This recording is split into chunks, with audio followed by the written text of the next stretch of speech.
তো এখন দেখো হলো ফ্লেম রিটার্ডেন্ট ফিনিশ। ফ্লেম মানে কি আগুন বা আগুনের শিখা আগুন বলবো এখানে। হ্যাঁ, ফ্লেম রিটার্ডেন্ট ফিনিশ বলতে আচ্ছা এটা এক ধরনের কি কেমিক্যাল ট্রিটমেন্ট। এটা কি এক ধরনের কেমিক্যাল ট্রিটমেন্ট, মানে কেমিক্যাল ব্যবহার করা হয় ফেব্রিকের, মনে করো ফেব্রিকের উপরে তোমার কেমিক্যাল ট্রিটমেন্ট দেওয়া হয়।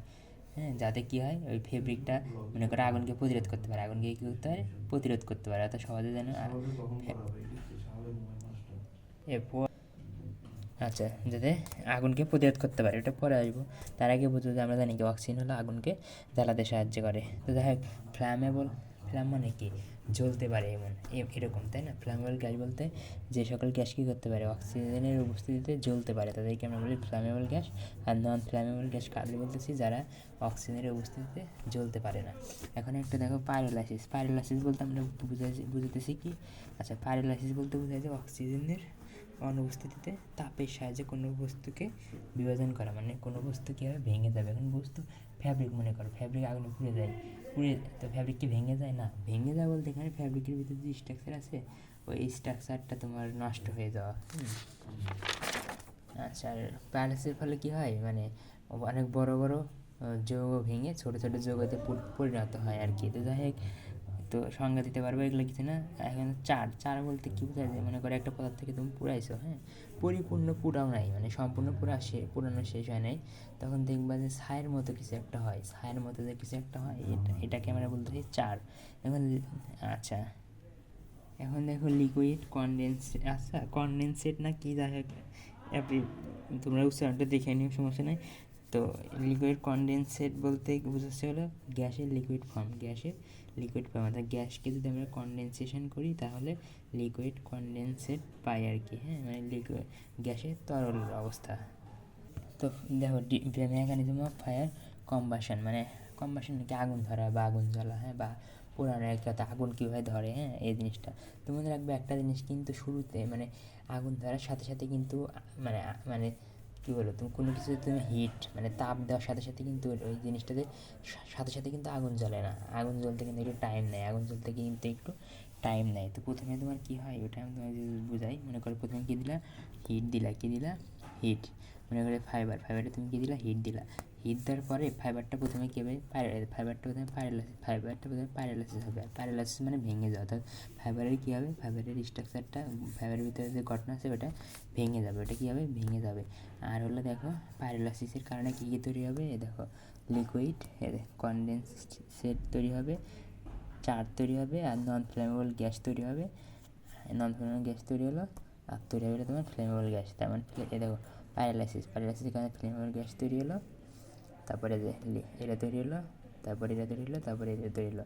তো এখানে আগুন যে ধরে বা আগুন জ্বলে, এটার হলো তোমার তিনটা ধাপ। এটার ধাপ কয়টা, তিনটা। তো প্রথম ধাপে তোমার কী হয়, যে ফাইবারে তুমি বাইরে থেকে হিট দিলা, ফাইবারে কী দিলা, বাইরে থেকে হিট দিলা, ফলে ফাইবারটা কী হবে, ভেঙে যাবে, ফাইবারের মধ্যবর্তী স্ট্রাকচারটা ভেঙে যাবে, যে এই জিনিসগুলো উৎপন্ন হবে। এটা মানে দেখো তিনটে বুঝেছি, এটা এটা এটা এটা এটা হলো এক নম্বর স্টেপে, এই তিনটা এটা তৈরি হবে। এখন দেখো ফ্লেমেবল গ্যাস, আমি যদি অক্সিজেন, আমরা জানি কি ফ্লেমেবল গ্যাস কি, যে অক্সিজেনের উপস্থিতিতে কি জ্বলতে পারে। তো এখন পরিবেশে অক্সিজেন থাকে, অক্সিজেনটাকে কী করলাম, ফ্লেমেবল গ্যাসের সাথে যুক্ত করলাম, অক্সিজেনকে ফ্লেমেবল গ্যাসের সাথে যুক্ত করলাম।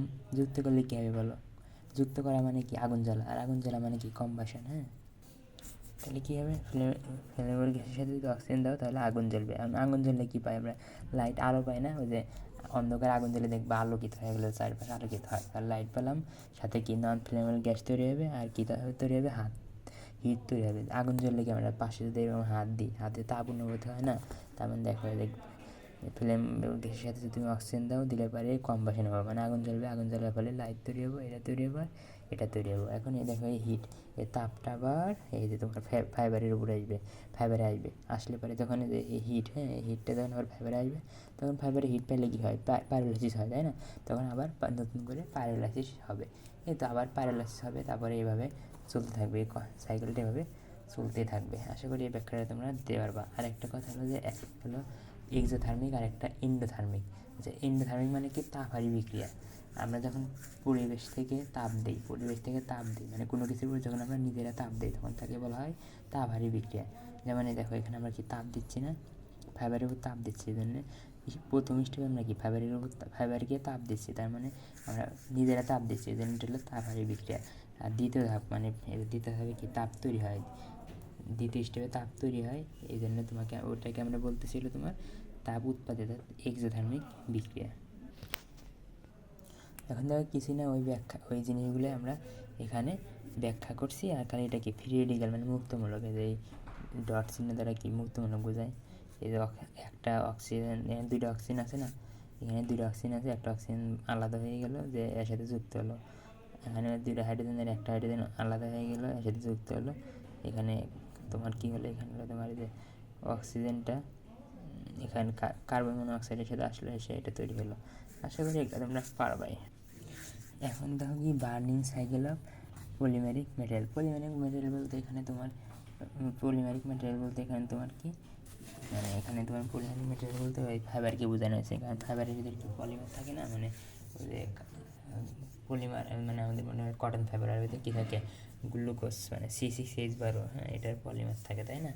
তো সমস্যা নাই। তো এখন দেখো এই জিনিসটা কিছু না আগের মতো, এই জিনিসটা হলো আগে যেটা বললো ওটার মতোই, জাস্ট সামান্য কিছু পরিবর্তন আর কিচ্ছু না। হ্যাঁ জাস্ট দেখো পলিমার বলতে এখানে তোমার ফাইবারকে বোঝানো আছে।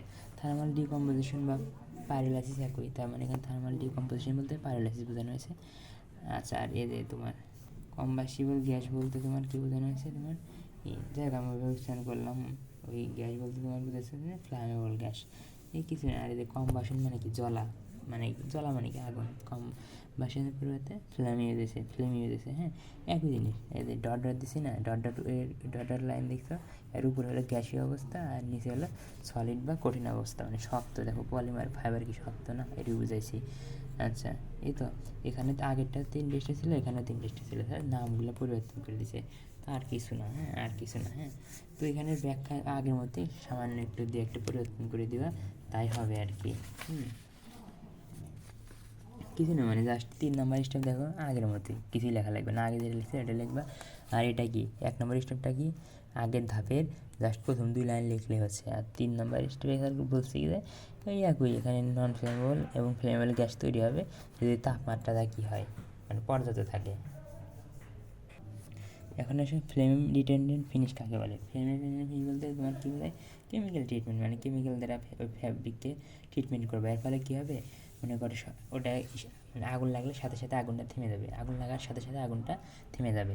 এর একটা কাজ, আরেকটা কাজ কী হতে পারে, যে আগুন লাগছে, আগুন মনে করো আমার এটা ফেব্রিক, এই সাইডে আগুন লাগছে, ওই সাইডে জানি সহজে পৌঁছাতে না পারে, অর্থাৎ আগুন যে লাগছে আর স্পিডকে ওটা যেন ছড়িয়ে না করতে পারে, সহজে ছড়িয়ে পড়ার হারকে কমে দেয়। অর্থাৎ এখানে আগুন লাগলে এখানে ছড়তে অনেক টাইম লাগবে, তো ধীরে ধীরে যদি ছড়ে তখন মানুষ তো মনে করে জেনে গেল, তখন মানুষ কী করবে, ওই পানি টানি দিয়ে আগুনটা নিভাবে। তার মানে ফ্লেম রিটেনডেন্ট ফিনিশের কাজ মূলত দুইটা, হয় আগুনকে সাথে সাথে থেমে দেওয়া অথবা আগুন ছড়িয়ে পড়ার হারকে হ্রাস করা।